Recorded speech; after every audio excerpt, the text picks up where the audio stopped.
you know that Jane Roberts had died?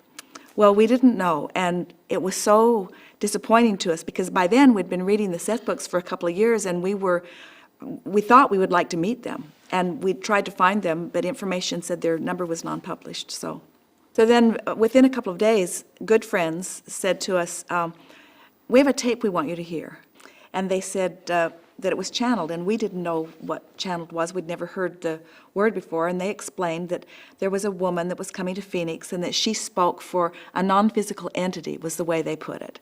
And we didn't admit to them even then that we'd been reading the Seth material, but we sort of put it together that it must have been the same process, that in the same way that Jane Roberts was receiving Seth, that this woman apparently received Theo.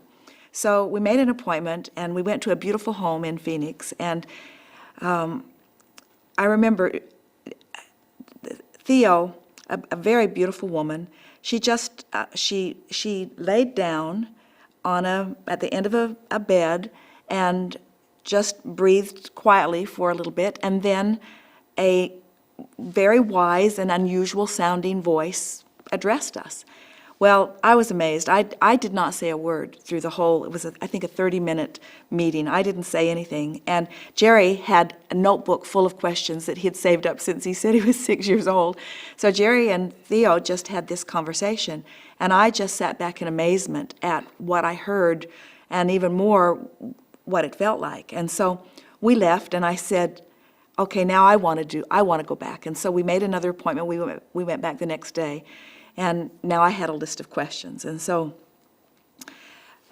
in the 30 minutes went so fast. And Jerry used part of my time the second day because he still had more questions. And so at the end of our time, a little timer went off, which meant our time was up. And I remember feeling disappointed because I was just beginning to relax and get into this. And the woman who was in the room that was operating the tape recorder, she said, well, do you have one last question, like, do you want to know who your spiritual guide is?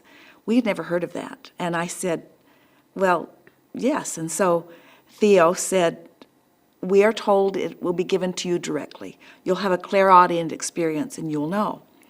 And I thought that was strange. I mean, I didn't have any reason not to believe Theo, but I had had no experiences that made me think that anything like that would happen to us. And then I asked if we should bring our daughter Tracy, who was 14, to see Theo. And Theo said, well, if she wants, if it is her asking, but it's not necessary, for you too are channels, which seemed bizarre to me, that something that strange could be something unknown to us. And then I asked what we could do to more effectively achieve our goals. And Theo said affirmations, and gave us a wonderful affirmation that we used every day, still do, and said, meditate. Well, Jerry and I had never meditated. I don't think we even knew anyone who meditated. It reminded me of walking on beds or hot coals, or lying on beds of nails, or people at the airport that stood on one foot with their hand out. You know, it just was weird to me. And so I said, well, what is meditation? What do you mean? And Theo said, sit in a comfortable room and wear comfortable clothing and quiet your mind and concentrate on your breathing. And when your mind wanders, and it will, just release the thought and focus on your breathing. And do it together, it will be more powerful. So we left that meeting, and I don't remember ever feeling better. It was more of a feeling thing that happened to me than an intellectual thing that happened, because it all happened so fast. And so we left, and I remember we went directly home, closed the drapes, put on comfortable clothing, sat in the wingback chairs with an etagere between us because it was just weird, and we were kind of embarrassed to be doing this thing together, you know. And we set a timer for 15 minutes. And so I just did what Theo said. I just started focusing on my breathing, as in and out, in and out. And right away, I felt numb. Almost immediately, I could not tell the difference between my foot and my nose. Remarkable feeling. I really liked it. And so the timer went off, really startled us. And so I said, let's do it again. So I set the timer again, and again, I'm just focusing on my breathing. And again, I'm totally detached. I can't even feel that I'm sitting in the chair. It was really a very nice feeling. And the timer went off, and I said, I'm really liking this. Let's do it again. Jerry teases me because I tend to be all or nothing. And so we set the timer again, and again, that wonderful feeling of detachment. And right before the timer went off, for the third 15-minute time, something breathed me. It was like I was a billows and something was pushing the air in and sucking the air out of me. It was incredible. And I guess I was making some noise because Jerry looked around and said that it looked like I was convulsing in ecstasy. And to me, it was the most remarkable, loving feeling. And then the timer went off. And now my teeth are buzzing, not chattering, buzzing. That energy was so strong. We realize now that that was our first interaction with Abraham. We didn't know it then. And so we meditated after that every day for 15 or 20 minutes. I don't think we missed a day. And then about 9 months later, right before Thanksgiving of 1985, while we were meditating, my head began just sort of moving. And it was a nice sensation, but it didn't make anything of it. And then on about the third day of meditating and my head moving, suddenly I realized, it's bizarre, even now when I think back on it, how strange it must sound to someone else. My nose was spelling letters like it was writing on a chalkboard, and I was on the M, N, O when it occurred to me. And I said, Jerry, I'm spelling letters with my nose. And then goosebumps all over me, waves of wonderful, rapturous feelings just moved through me. And Abraham has told us since that they were very enthusiastic, that I had finally realized that they were projecting something that I was interpreting, because they had been projecting blocks of thought to me before that, but I was still following Theo's guidance that when your mind wanders, focus on your breathing. So every time a thought occurred to me, I would just breathe more and do my best to release the thought. So that's where it began. Jerry got his notebook right away and began asking questions because he had had experience with the Ouija board. I said, isn't that funny? You know, I was so afraid of the Ouija board and now I am one. You know, it was like, and so for a few weeks, that's the way Jerry talked to Abraham. He would ask Abraham a question and Abraham would spell with my nose, and he would wake me up in the middle of the night and prop me up in bed and ask Abraham questions.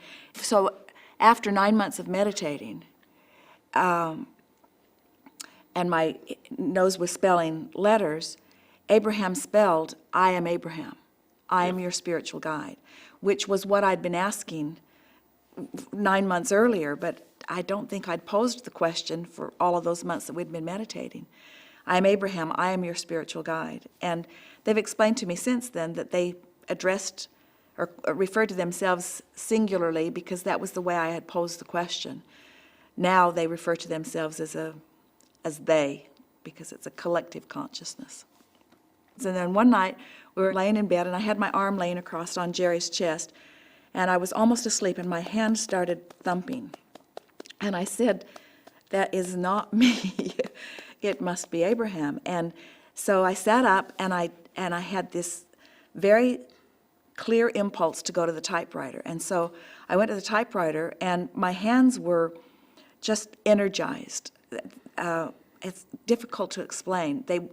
And I held my hand. I type fast anyway. I've been tested at like 120 words a minute when I was really typing a lot. But so I held my hands over the keyboard and my hands were like a blur on the keyboard, and then they just went very slowly and they typed every letter on the keyboard almost as if they were familiarizing themselves with the keyboard, and then they began to type, and it said, I am Abraham, we will write a book together, just all kinds of reassuring, wonderful things. And so I've kind of lost track of how much time we spent typing, but it was a month or two maybe.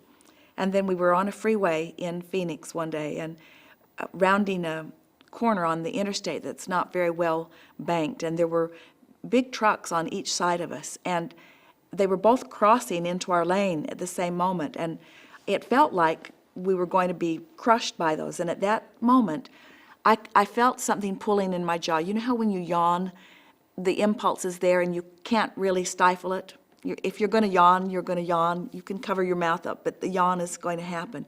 It's like that. It was like that sort of sensation.